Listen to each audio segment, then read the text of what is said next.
Okay, let's dive right in. We are heading back to the year 1396, to the banks of the Danube River. We're going to talk about what many people call the last great crusade of the Middle Ages.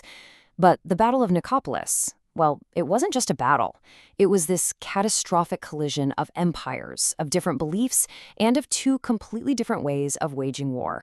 You know, to really get a handle on the shockwave this battle sent across Europe, all you need to do is listen to the words of the chronicler Jean Froissart. He compared it to the legendary ambush that killed the heroes of Charlemagne's court. I mean, just let that sink in. This wasn't just a loss. In their eyes, it was a civilization-level catastrophe. Just try to picture the scene. The sun comes up on September 26th, and the field is just littered with the dead and the dying. An army that was seen as the very flower of European chivalry, a force that was supposed to sweep the Ottomans out of the Balkans for good, it had been completely and utterly shattered in just a matter of hours. And the horror, well, it didn't even end when the fighting stopped. The morning after the battle, the victorious Ottoman Sultan ordered the execution of more than 3,000 captured crusaders. So this brings up the one crucial question. How? How did this glittering, supremely confident golden army of Christendom meet such a horrific and humiliating end? To really understand the disaster, we have to hit rewind and look at why this crusade was even called in the first place. You see, the stage was set years earlier, after a huge Ottoman victory at the Battle of Kosovo in 1389. That battle basically threw open the doors for their conquest of the Balkans. And this is the man leading the charge, Sultan Bayezid I. His nickname was Yildirim, which means the Thunderbolt. And trust me, he earned it. His armies moved with this terrifying speed, just overwhelming his opponents before they even knew what hit him. By 1396, he controlled most of the Balkans, he was slowly strangling what was left of the Byzantine Empire in Constantinople, and he was basically knocking on the door of Central Europe. So on one side, you've got King Sigismund of Hungary. Now, he's on the front lines. He knows how the Ottomans fight, and he is desperately trying to save his own kingdom. His whole strategy is cautious, it's pragmatic, and it's born from hard-won experience. And on the other side, Bayezid the Thunderbolt. Confident, ambitious, and in command of a disciplined, almost modern military machine. It's a classic clash of desperation versus ambition. So, in response to Sigismund's call for help, Europe put together this truly massive force. The core, the heart of it, was made up of the most famous and prestigious knights from France and Burgundy. But they were joined by Hungarians, Croatians, Wallachians, the super elite Knights Hospitaller and Teutonic Knights, and soldiers from pretty much every corner of Christendom. This was supposed to be an absolutely unstoppable army. And this quote just perfectly captures the whole mindset of the French knights. It's attributed to them, and it really shows their supreme confidence, or maybe more accurately, their fatal arrogance. They genuinely believed they were invincible, that their heavy cavalry charge was the ultimate weapon, that no army on earth could possibly stand against. That belief was going to be their undoing. All right, so let's shift gears to the campaign itself and see how this all builds up. Because the army's long march down the Danube River was just filled with these fateful decisions and acts that honestly sealed their doom long before the first sword was even drawn in the main battle. So after everyone gathered in Buda, this massive crusader force starts its long journey, following the Danube River, supported by a fleet of ships. But their path was marked by a really dangerous mix of overconfidence and, frankly, shocking cruelty. So at this town called Oryahovo, the Ottoman garrison actually surrendered to King Sigismund. He promised to spare their lives, but the French knights, they were looking for plunder, for glory, and they just completely ignored the commander's pledge. They stormed the town and massacred the prisoners. This one single act of treachery made sure that when the tables were turned later, the Ottomans would offer absolutely no mercy. The Crusaders finally get to their main target, the fortress of Nicopolis. But here's the thing. They didn't bring any heavy siege engines with them, so a direct assault was impossible. What did they do? They just settled in for a long blockade, totally confident that Bayezid was way too far away, probably busy besieging Constantinople, to ever intervene.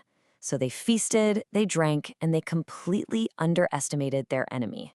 Now, what's really fascinating here is what happens right before the battle. The conflicts inside the Crusader camp, this clash of egos, of different strategies, it proved to be just as deadly as the Ottoman army itself. On September 24th, the Crusaders' little party came to a sudden end. Bayezid, living up to his Thunderbolt nickname, had force-marched his army from Constantinople at an incredible speed. He just appeared on the hills south of Nicopolis, trapping the Crusaders between his army and the fortress walls. In a brilliant move, the besiegers had suddenly become the besieged. So, in this frantic war council that followed, two completely opposite plans emerged. Sigismund, the experienced guy, he proposed a careful, tactical approach. But the French nobles, they were insulted. They saw his caution as cowardice. They actually accused him of trying to steal their glory. They demanded the right to lead a glorious head-on charge. And tragically, their pride won the argument.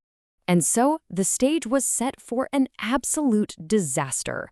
As the French knights prepared for their glorious charge, Bayezid was busy laying a sophisticated and deadly trap, one that was perfectly designed to counter their one and only tactic. You see, Bayezid wasn't just going to meet them head-on. He created this defense in depth, like layers of an onion. First, a line of light cavalry to basically annoy them and draw them in. Then, a hidden field of sharpened stakes to break that cavalry charge and cripple their horses. Behind that, disciplined archers and infantry on a hill. And then, held in reserve, fresh and just waiting, were his elite troops, the Janissaries and the Sipahi heavy cavalry. At dawn on September 25th, the French charged. And you have to admit, it must have been a terrifying sight. Thousands of Europe's best knights in full plate armor just thundering across the field. But they charged alone, way ahead of their Hungarian allies, riding straight into the trap. And at first, it actually seemed to work. They crashed right through the Ottoman front line of skirmishers and infantry. The Ottoman irregulars broke and ran. The French were intoxicated by this early success. They thought they'd already won, so they pressed their attack up the hill, convinced they were chasing the Sultan himself. But as their exhausted horses finally made it to the top of that ridge, their victory celebration must have just died in their throats. Because there, waiting for them, fresh and in perfect formation, were Bayezid's elite reserves, thousands of his best troops. The tired, disorganized French knights had walked right into the jaws of the trap. The fight that followed was short and brutal.